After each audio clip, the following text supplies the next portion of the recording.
और अब अगले सेशन की ओर बढ़ते हैं। अगला सेशन भी प्रियंका हमारा बेहद ही खास रहने वाला है। बिल्कुल आपको बोर नहीं होने देंगे, जैसा कि वादा किया है न्यूज 18 ने आपसे, और भी वादे पूरे हो या ना हो, न्यूज 18 अपना वादा जरूर पूरा करता है। और यकीन मानिए अगला जो हमारा सेशन है वो बेहद खास होने वाला है। बिल्कुल, क्योंकि अगला सेशन ऐसा रहेगा जिसमें हमारे मुद्दे ऐसे होंगे जिनको लेकर अक्सर विपक्ष बेहद आक्रामक हो जाता है और उसको लेकर आरोप भी लगाता रहता है। तो हमारे अगले खास मेहमान प्रदेश बीजेपी के कद्दावर नेताओं में शुमार हैं। इनका अपनी बात रखने का बेबाक और अनोखा अंदाज है। आप 6 बार के विधायक हैं और तीसरी बार मौजूदा प्रदेश सरकार में कैबिनेट मंत्री की भूमिका में हैं। आप अपनी जिम्मेदारी को दमदार तरीके से निभा रहे हैं और आपके कई फैसले चर्चे के विषय में भी हैं। और इस सेशन को होस्ट करेंगे हमारे सहयोगी रविंद्र। मैं चाहूंगी कि पहले आप स्टेज पर आ जाए, हमें ज्वाइन कीजिए और फिर जोरदार तालियां मदन राठौड़ के लिए, मदन दिलावर के लिए, माफ कीजिएगा, जोरदार तालियां हो जाए। कद्दावर नेताओं में शुमार मदन दिलावर जी, जिनका अपना अलग ही अनोखा अंदाज। Ravindra, over to you. बहुत बहुत शुक्रिया प्रियंका और अपर्णा। तो मदन दिलावर जी हमारे साथ हैं और इस सेशन का, इस कड़ी का नाम है सनातन की पढ़ाई सियासी लड़ाई। बात पढ़ाई पर भी करेंगे, सनातन पर भी करेंगे, लड़ाई पर भी करेंगे, लेकिन चूंकि मदन दिलावर जी 6 बार के विधायक, तीसरी बार मंत्री, 2003 में पहली बार आप मंत्री बने थे।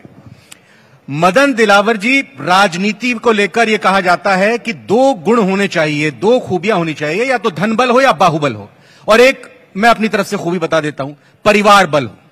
मतलब अगर आपका परिवार, आपके चाचा भतीजा पिताजी अगर राजनीति में है, कोई गॉडफादर है, तो आपको अवसर मिलेगा राजनीति में आने का। लेकिन ये तीनों ही बल मदन दिलावर के पास नहीं थे। एक गरीब परिवार से, सामान्य परिवार से आप थे। क्या आज की तारीख में राजनीति इतनी आसान या इतनी मुश्किल है कि अभावों से जूझ रहा व्यक्ति भी राजनीति में बढ़कर आगे जा सकता है? क्योंकि ये युवाओं का देश है। राजनीति में अगर आपको बुलंदी पर पहुंचना है तो उसका मूल मंत्र क्या है? क्योंकि आपसे बेहतर कोई नहीं बता सकता उसको। बहुत कठिन सवाल है, पर आप में ईमानदार रहने की हिम्मत है, चरित्रवान रहने की हिम्मत है, और बिना स्वार्थ के आप काम करते हैं, तो ये जनता सबको देखती है। और जो अच्छी पार्टियां हैं, जैसे भारतीय जनता पार्टी जैसी पार्टी अच्छे लोगों को छांट करके लाती है। आपने देखा होगा कि रेत में से भी मोती निकलते हैं।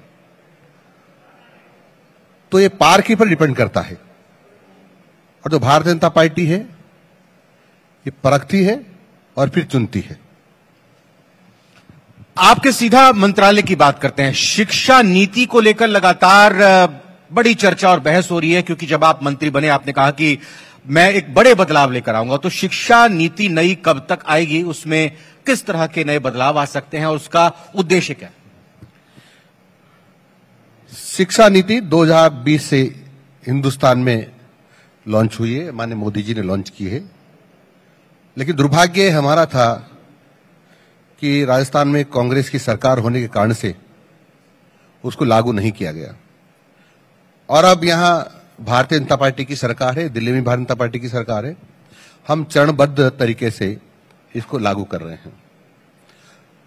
इसके कई लाभ हैं। पहला तो यह है कि हमारी मातृभाषा और लोकल भाषा को मजबूती मिलेगी, क्योंकि बच्चों की प्रारंभिक शिक्षा मातृभाषा में होगी, लोकल भाषा में होगी। उसके बाद एजुकेशन के साथ साथ वोकेशनल शिक्षा भी होगी, यानी वो पढ़ते समय भी प्रैक्टिकल करने के लिए, सीखने के लिए नजदीकों के उद्योगों में जाकर के सीख सकते हैं। और ये शिक्षा इतनी तैयार कर देगी उनको, जब वह 12वीं पास करके निकलेगा तो नौकरी ढूंढे चाहे, पर यदि नौकरी न भी ढूंढेगा तब भी अपना रोजगार करके अपने परिवार का पालन कर सकता है। ऐसी ताकत ये शिक्षा उसको देगी।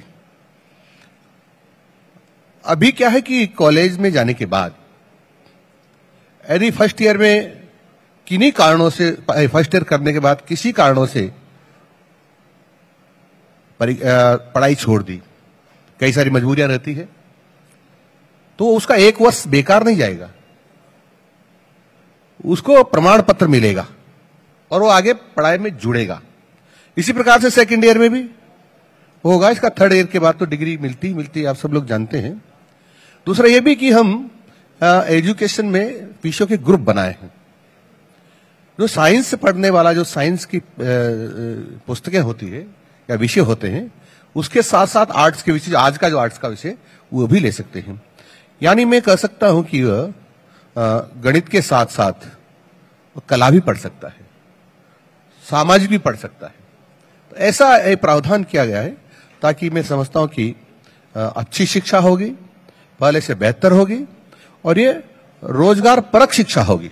लेकिन शिक्षा बेहतर करने के लिए स्कूल की इमारतों और भवनों को ठीक ठाक होने की जरूरत होती है।